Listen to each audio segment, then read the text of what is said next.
बनते हैं, डिप्रेशन या होल बनता है in the ocean floor at a subduction zone it has send on it. जिस तरह मैंने बता दिया ना, जो प्लेट्स नीचे चला जाएगा वो प्लेट क्या होगा, कुछ हिस्सा अपने साथ लेके नीचे चला जाएगा, एक पूल क्रिएट करेगा, तो उस पूल में फिर क्या होगा, एक होल या डिप्रेशन बन जाएगा। उसमें जब पानी भरता है दोबारा से तो हम उसको क्या कहते हैं, हम उसको कहते हैं डीप सी ट्रेंच। ठीक है। अच्छा, अब क्या होती है, ये तो था जब ओशियानिक और कॉन्टिनेंटल प्लेट्स कोलाइड करते थे तो हमारे पास या क्या बन जाते थे, या हमारे पास वोल्केनिक आर्क्स बन जाते थे और समंदर में हमारे पास ट्रेंचेस बन जाते थे, दो नए लैंडफॉर्म थे। अब सूरत हाल ये है कि दो ओशियानिक प्लेट्स फिर आपस में टकराएंगे, तो जब दो ओशियानिक प्लेट्स आपस में टकराएंगे तो क्या होगा, कंपेरेटिवली जो हेवियर होगा वो नीचे चला जाएगा और जो हल्का होगा वो क्या होगा, ऊपर रहेगा। तो क्या होता है, one runs over the other which causes it to sink into the mantle forming a subduction zone। तो जो ओवरराइट कर रहा है वो मजीद उसको नीचे धकेल देगा, तो यहाँ पर भी हमारे पास क्या बन जाएगा, सबडक्शन जोन बन जाएगा। The subducting plates is bend downward to form a very deep depression in the ocean floor called a trench. The world's deepest part of the ocean are found along trenches। तो यहाँ पर भी क्या बनते हैं, समंदर में जब दो ओशियानिक प्लेट्स टकरा जाते हैं फिर उसमें भी प्रोसेस यही होता है, एक नीचे चला जाता है एक ऊपर रहता है, जो ऊपर रहता है वो नीचे वाले को मज़ीद नीचे क्या कर देता है, पुश कर देता है। ठीक है। तो उस पुशिंग की वजह से समंदर के अंदर हमारे पास क्या होते हैं, फिर वही ट्रेंचेस बन जाते हैं, हॉलोस या डिप्रेशंस या फोल्ड्स बन जाते हैं। दूसरा क्या होता है, वेलकॉनिक आइलैंड चेन्स। तो यहाँ पर सबसे ज़रूरी जो चीज़ है वो आइलैंड किस तरह से बनते हैं। हमारे पास क्या है, मुख्तलिफ आइलैंड्स हैं, बहुत सारे मुल्क ऐसे हैं। लेट सपोज अगर हम जापान को ले लें तो वो पूरा आइलैंड है, मलेशिया पूरा आइलैंड है, इंडोनेशिया तकरीबन 1700 आइलैंड मिलकर इंडोनेशिया बनाते हैं। तो ये आइलैंड्स, ये सबसे बड़े लैंडफॉर्म है, ये किस तरह बनते हैं, जब दो ओशियानिक प्लेट्स आपस में टकरा जाते हैं तो उसमें भी क्या होता है, जो ज़्यादा हेवियर होता है वो नीचे चला जाता है और जो हल्का होता है वो ऊपर रहता है, लेकिन जो ऊपर रहता है वो नीचे वाले को क्या करता है, नीचे की तरह धकेल देता है, उसके ऊपर प्रेशर डाल देता है। उसमें भी फिर वही सिस्टम है, जो हिस्सा ज़मीन के अंदर चला जाएगा वो दोबारा मेल्ट होगा, क्योंकि ज़मीन के अंदर गर्मी हमारे पास क्या है, बहुत ज़्यादा है। तो गर्मी की वजह से फिर मेल्टिंग के बाद ये क्या हो जाएगा, जहाँ पर ये कोलाइड कर चुके हैं वहाँ पर एक कमज़ोर हिस्सा होता है जिसके थ्रू ये मैग्मा दोबारा ऊपर आ जाएगा। अब मैग्मा क्या है, दो ओशियानिक प्लेट्स आपस में टकरा रहे हैं, तो मतलब दोनों प्लेट्स के ऊपर हमारे पास पानी मौजूद है, तो पानी के दरमियान जब वोल्केनिक इरोजन होती है, वोल्केनो जब ऊपर आ जाता है तो इतने ये अमाउंट में वोल्केनो ऊपर आ जाता है कि वो पानी के सरफेस पर हमें नज़र आता है और with the passage of time वो क्या बन जाता है, वो आइलैंड बन जाते हैं। ठीक है। तो आइलैंड किस तरह से बनते हैं, आइलैंड इस तरह से बनते हैं कि जब दो ओशियानिक प्लेट्स आपस में टकरा जाते हैं तो वहाँ पर सबडक्शन होती है और सबडक्टेड पोर्शन जो है, नीचे वाले जानने वाले जो हिस्सा है वो नीचे जाके मेल्ट होता है और ये मैग्मा दोबारा क्या हो जाती है, ऊपर आ जाती है और समंदर में हमारे पास आइलैंड्स बनते हैं। ठीक है। इसमें देखो, इसमें कमाल की बात यह है कि पहले तो क्या था, पहले एक ओशियानिक प्लेट था, एक कॉन्टिनेंटल प्लेट था, उसमें भी हमारे पास क्या आ गए, उसमें हमारे पास आ गए वोल्केनिक माउंटेन्स आ गए और ट्रेंचेस बन गए। दूसरी सूरत में ये हुआ कि दो ओशियानिक प्लेट्स आपस में टकरा गए, तो उस सूरत में हमारे पास क्या नई चीज़ें बने, ट्रेंचेस बने और आइलैंड्स बने। अब तीसरी सूरत में क्या होता है, दो कॉन्टिनेंटल प्लेट्स आपस में टकराते हैं। तो जब दो कॉन्टिनेंटल प्लेट्स आपस में टकरा जाएंगे तो जिस तरह आप अपने दोनों हाथों को अगर आपस में वो लगा ले उंगलियों को और प्रेस करे दोनों हाथों को, तो बीच में से क्या होगा, राइस हो जाएगा। तो इसमें भी क्या होती है, रॉक पर डिपेंड करता है। अगर रॉक में इलास्टिसिटी है, अगर रॉक्स में लचक है तो फिर क्या होगा, बीच में से ये ऊपर उठ जाएंगे। अगर रॉक में लचक नहीं होगा तो क्या होगा, ये दोनों आपस में टकराने के बाद ये ब्रेक हो जाएंगे। और दोनों सूरतों में हमारे पास क्या होते हैं, या तो फोल्डेड माउंटेन्स बनते हैं या फॉल्टेड माउंटेन्स। सिंपल बात यह है आप लोगों के आसानी के लिए कि जब दो कॉन्टिनेंटल प्लेट्स, यानी कि वो प्लेट्स जिसके ऊपर हमारे पास कॉन्टिनेंट मौजूद हो, जब ये दोनों आपस में टकरा जाएंगे तो हमारे पास क्या होगा, हमारे पास माउंटेन्स बन जाएंगे। एग्जाम्पल के तौर पर अगर हम ले लें तो हिमालय माउंटेन है, ये क्या हुआ है, इंडियन और यूरेशियन प्लेट्स के आपस में टकराने की वजह से क्या बने हैं, हमारे पास हिमालय माउंटेन्स बने हैं। ठीक है। अच्छा जी, तीसरी सूरत में क्या होती है, हमारे पास ट्रांसफॉर्म बाउंड्री बनती है। ट्रांसफॉर्म बाउंड्री का मतलब ये है वन अनदर मूविंग इन, ये दो अपोजिट डायरेक्शन में जा रहे होते हैं, लेकिन ये क्या होते हैं, साइड वाइज एक दूसरे से टकरा जाते हैं। इनको क्या कहा जाता है, इनको फॉल्ट लाइंस भी कहते हैं। ठीक है, इसकी वजह से क्या होते हैं, ज़मीन के ऊपर हमारे पास अर्थक्वेक्स आते हैं और सुनामीस आते हैं। जब ये समंदर के नीचे ट्रांसफॉर्म बाउंड्री बन जाएगा तो उसमें अर्थक्वेक आएगा, हम उसको सुनामी कहेंगे। जब ये कॉन्टिनेंटल में इस तरह का फॉल्ट बाउंड्री बनेगा या ट्रांसफॉर्म बाउंड्री बनेगा तो ज़मीन के ऊपर हमारे पास क्या होते हैं, ज़िलज़िले आ जाते हैं। और ये इस तरह जब एक दूसरे से साइड वाइज कोलाइड कर जाएंगे अपोजिट डायरेक्शन में जाते हुए, लेट सपोज आप यूँ मिसाल ले लें कि एक तंग रास्ता है जहाँ पर दो गाड़ी गुजर रहे हैं, अपोजिट डायरेक्शन में दो गाड़ियां गुजर रहे हैं, तो रास्ता तंग होने की वजह से अब वो क्या चाहेंगे, साइड वाइज एक दूसरे से टकरा जाएंगे। जब वो टकरा जाएंगे तो जो गाड़ी ज़्यादा कमज़ोर होगी उसमें क्या हो जाएगा, वो ख़राब हो जाएगा। इसमें भी सेम यही चीज़ है कि जब ये साइड वाइज कोलाइड करते हैं तो हमारे पास क्या होते हैं, या तो फोल्डिंग होती है या फॉल्टिंग होती है। ठीक है, तो ये क्या है, इस किस्म के कोलिजन को हम ट्रांसफॉर्म बाउंड्री कहते हैं। फॉल्ट के अंदर क्या होता है, जब ज़्यादा ब्रूटल होगा सरफेस, अगर वो हार्ड रॉक्स का बना हुआ है तो एक हद तक वो प्रेशर बर्दाश्त कर लेगा, एक हद के बाद वो क्या हो जाएगा, फिर ब्रेक हो जाएगा। जब ये हिस्से आपस में टकराने के बाद ब्रेक हो जाएंगे तो हम उसको क्या कहते हैं, हम उसको कहते हैं फॉल्ट्स। तो इसमें नॉर्मल फॉल्ट होगा, एक हिस्सा ब्रेक होने के बाद या तो ऊपर चला जाएगा या नीचे आएगा, उसको हम नॉर्मल फॉल्ट। रिवर्स होता है या स्ट्राइक स्लिप होता है। ये फॉल्ट्स और फोल्ड्स को हमने अलग से ऑलरेडी पढ़ना है, बस यहाँ पर जस्ट इसको वो कर ले। वेल्कोनिज्म है, वेल्कोनिज्म भी किस वजह से होती है, प्लेट बाउंड्रीज में होती है। जहाँ पर प्लेट बाउंड्रीज बनते हैं हम उनको क्या कहते हैं, हम उन प्लेट बाउंड्रीज को फॉल्ट लाइन भी कहते हैं। और ये दुनिया में वो जगह हैं जहाँ पर हमारे पास जिलजिले आते हैं, जहाँ पर हमारे पास सुनामीस आते हैं और जहाँ पर हमारे पास क्या होती है, वेल्कोनिज्म होती है।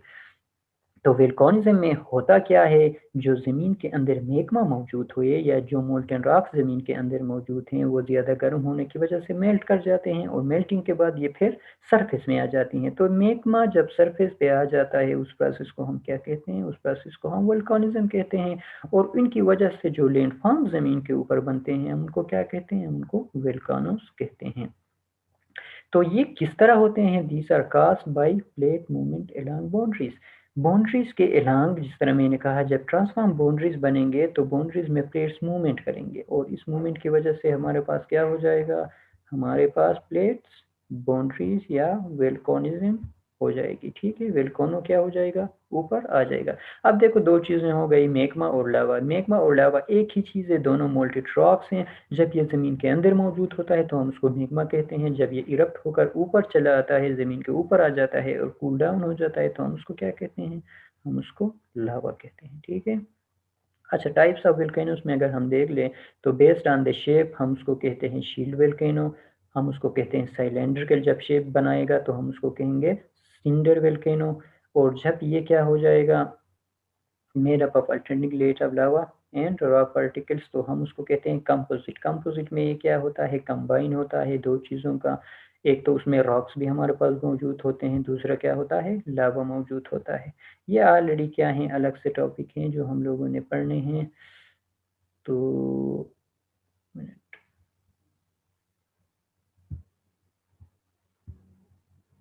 अच्छा, हॉट स्पॉट्स हैं। हॉट स्पॉट्स क्या कहलाता है, a part of the mantle is rarely hot and magma is source up to the surface creates islands.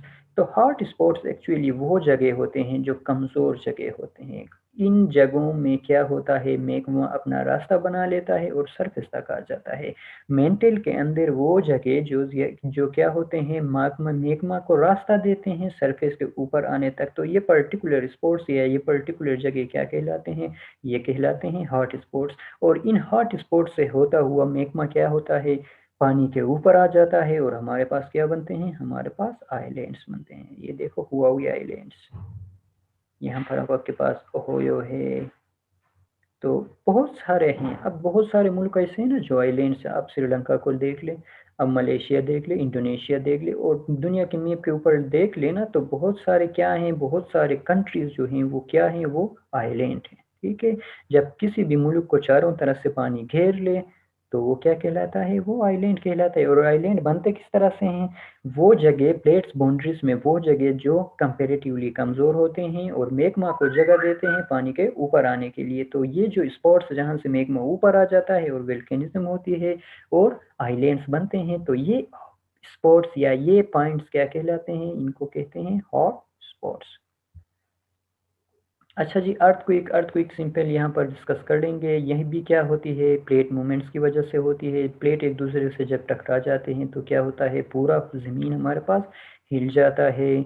और जो बड़े ज़िलज़िले आते हैं वो किस वजह से आते हैं, वो प्लेट मूवमेंट्स की वजह से आते हैं। और जो छोटे ज़िलज़िले होते हैं जो एक इलाके में महदूद हो जाते हैं, तो वो किस वजह से आते हैं, वो वोल्केनिज़्म की वजह से आती है। जब वोल्केनो ज़्यादा फोर्स के साथ ऊपर इरप्ट कर जाता है तो उसके आसपास के इलाके क्या हो जाते हैं, हिल जाते हैं।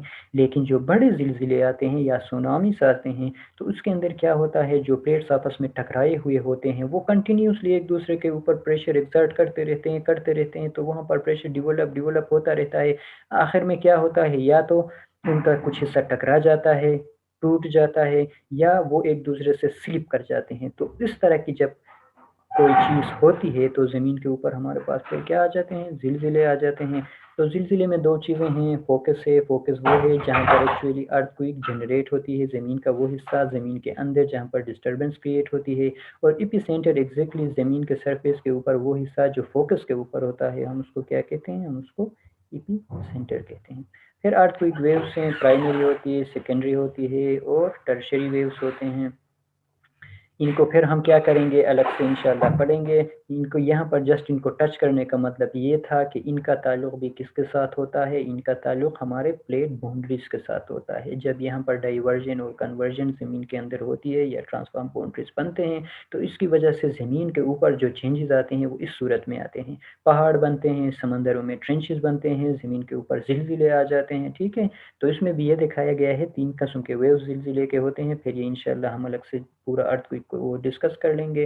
तो प्राइमरी वेव्स वो हैं जो पहले किसी पॉइंट पर पहुँचते हैं, उनके बाद एक और वेव्स आते हैं, वो सेकेंडरी होते हैं, उनके मूवमेंट करने का तरीका अलग होता है। आखिर में फिर हमारे पास एल वेव्स या लव वेव्स कहते हैं, जो ज़्यादा डेंजरस होते हैं, जो ज़मीन को क्या करते हैं, ऊपर नीचे धकेल देते हैं।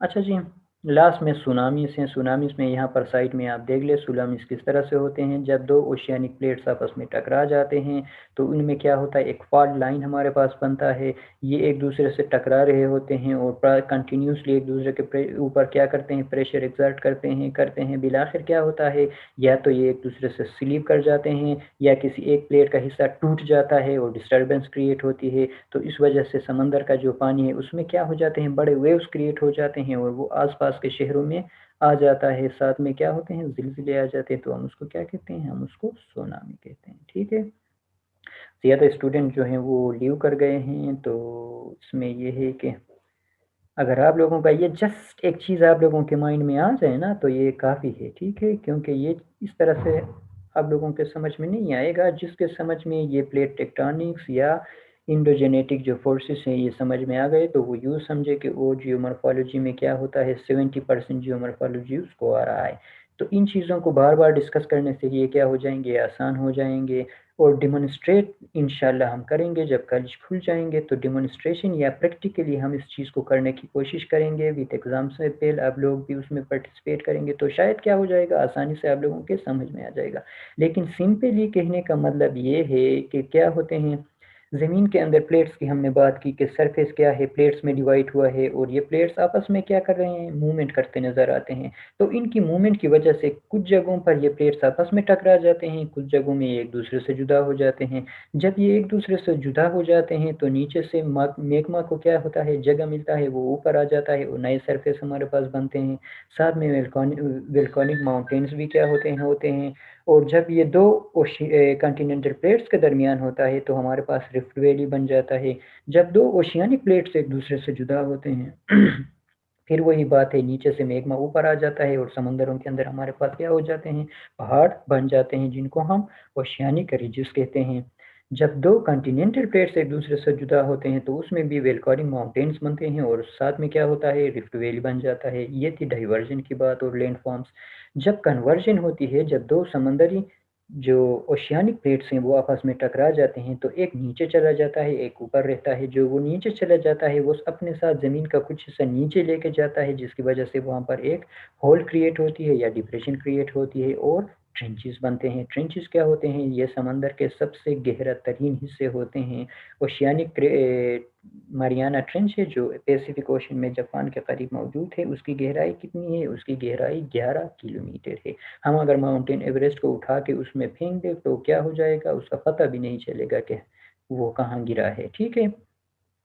तो इस तरह के होते हैं। दूसरा ये होता है कि जो नीचे हिस्सा चला गया है, जो सबडक्ट हुआ है, वो दोबारा मेल्ट होगा और मेल्टिंग के बाद मैग्मा क्या हो जाएगी? वीक जो पॉइंट्स बने हैं एक दूसरे से टकराने की वजह से, उन वीक पॉइंट से होता हुआ ज़मीन के ऊपर आ जाएगा और हमारे पास क्या बन जाएंगे? हमारे पास आइलैंड बन जाएंगे, ठीक है? तो दूसरे सूरत में ये होगा कि दो कॉन्टिनेंटल प्लेट्स आपस में जब टकरा जाते हैं तो हमारे पास क्या होते हैं? फोल्डिक माउंटेन्स बन जाते हैं और साथ में वुल्कानिज़्म होती है, वुल्कानिक माउंटेन्स बन जाते हैं, ठीक है? तो जब एक ओशियानिक और एक कॉन्टिनेंटल प्लेट आपस में टकरा जाते हैं तो फिर क्या होता है? तो फिर वहाँ पर भी हमारे पास ट्रेंचेस बनते हैं और वुल्कानिक आर्क्स बनते हैं और क्या हो जाते हैं? समंदर के जो सी शोर है, समंदर और खुश्की के दरमियान का जो इलाका है, मतलब जो बाउंड्री है, उसमें हमारे पास पहाड़ों का एक सिलसिला बन जाता है। तो ये क्या थी? और तीसरी सूरत में ये होती थी कि ये ना आपस में टकराते थे या ना ये ना एक दूसरे से जुदा होते थे, बल्कि अपोजिट डायरेक्शन में मूवमेंट करते हुए किसी पॉइंट के ऊपर इनका क्या हो जाता था? ये कोलाइड करते थे, साइड वाइज कोलाइड। देखो, डायरेक्टली एक दूसरे को टच नहीं करते थे, ये किसी साइड में एक दूसरे से टकरा जाते थे और इस कोशिश में लगे रहते थे कि ये एक दूसरे के साथ क्या हो जाए? निकल जाए एक दूसरे से, क्योंकि ये अपोजिट डायरेक्शन में मूव कर रहे होते हैं। तो ऐसे सूरत में फिर ज़मीन के ऊपर हमारे पास क्या होते हैं? ज़िलज़िले आ जाते हैं, सुनामीज़ आ जाते हैं, फ़ोल्डिंग होती है और फ़ाल्टिंग होती है। बस अगर ये कुछ बेसिक सी चीज़ें आप लोगों के ज़हन में रह जाए, तो आगे जाके हमने फ़ोल्डिंग और फ़ाल्टिंग भी अलग से पढ़ना है, अर्थक्वेक अलग से पढ़ना है। तो एंडोजेनेटिक जो फ़ोर्सेस हैं, जिसमें हम क्या कहते हैं? डायस्ट्रोफिज़्म कहते हैं, सडन फ़ोर्सेस होते हैं, स्लो फ़ोर्सेस होते हैं, वो अलग से पढ़ने होते हैं। तो ये क्या है? ये बेसिक है। ये चीज़ें अगर आप लोगों के ज़हन में बैठ जाए, आप लोगों को ये आसानी से वो हो जाए, तो फिर क्या होगा? फिर दूसरे जो टॉपिक्स हैं, उनको डिस्कस करना और उनको समझना इंशाअल्लाह आप लोगों के लिए आसान हो जाएगा।